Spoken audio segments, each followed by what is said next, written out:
I'm Old Sneelock. Welcome to another episode of Old Sneelock's Workshop.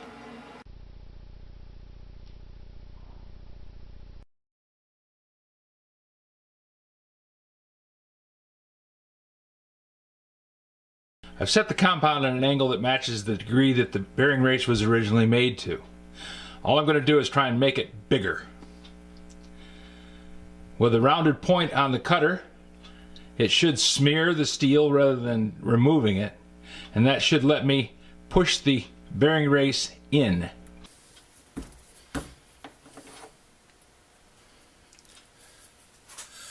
I rounded off the tip of the cutter so that it was a blunt point.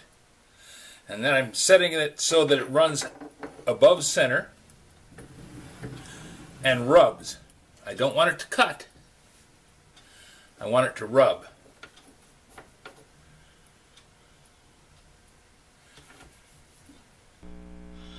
The idea is the carbide, being harder than the steel, shouldn't weld to it, and the rounded surface should kind of just push the steel out of the way.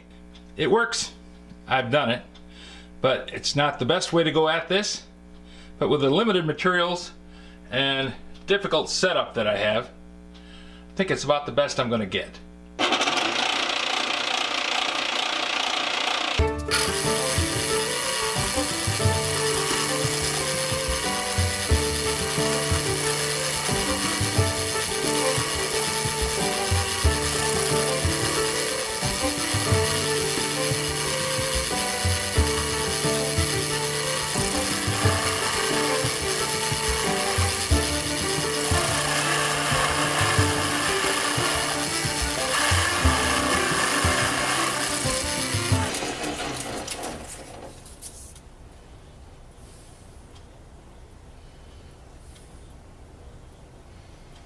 Let's move the bearing race.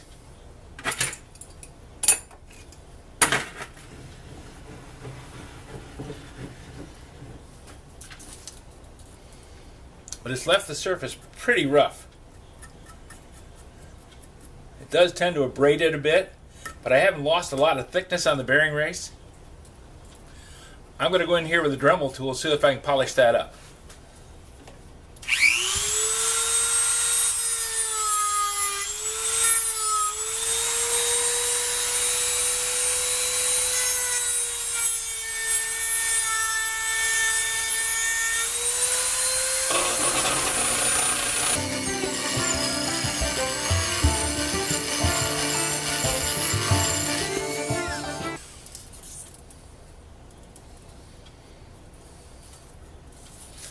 Well, it's not perfect, but I think it might work.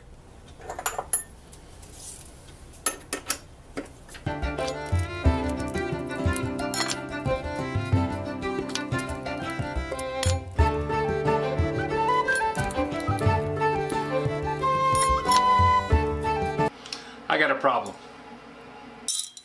With the bearing race polished up, it spins freely. So it's been a successful rebuild of the bearing. There's just one problem. When I went to put it on the shaft,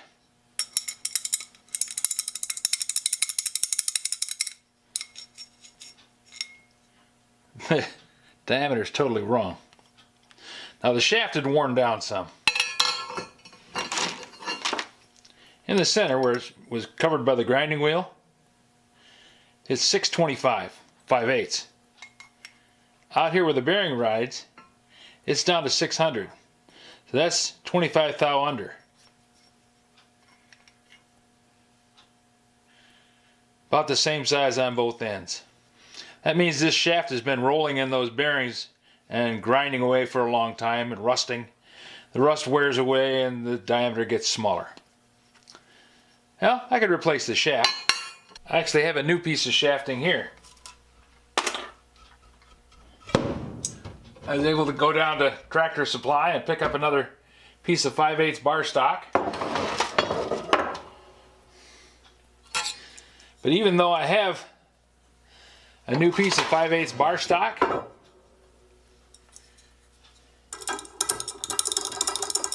Now the bearing's still rattling. That's because the bore on the inner race is at 675. That means it's 50 thousandths bigger than the shaft. I could go with a larger shaft, but that would mean I'd have to bore out the arbor for the wheel, and I really don't see the point in it. All that work just trying to make this old bearing run, I've made the bearing work. I think this job is done. Nothing to be gained by fighting this battle any further. I'm going to take this piece of 1/4-inch steel plate, and I'm going to cut out 2 bearing mounts, roughly this shape. Then I'm going to bore them to accept that size bearing. I'll clamp the bearing into the steel plate, and then I'll use the fabricated bearing mounts to hold the grinding wheel. If you have any suggestions for a new video, questions about today's video, or any of the other videos on the channel, just drop a note in the comments. You know I read them all. Thanks for watching.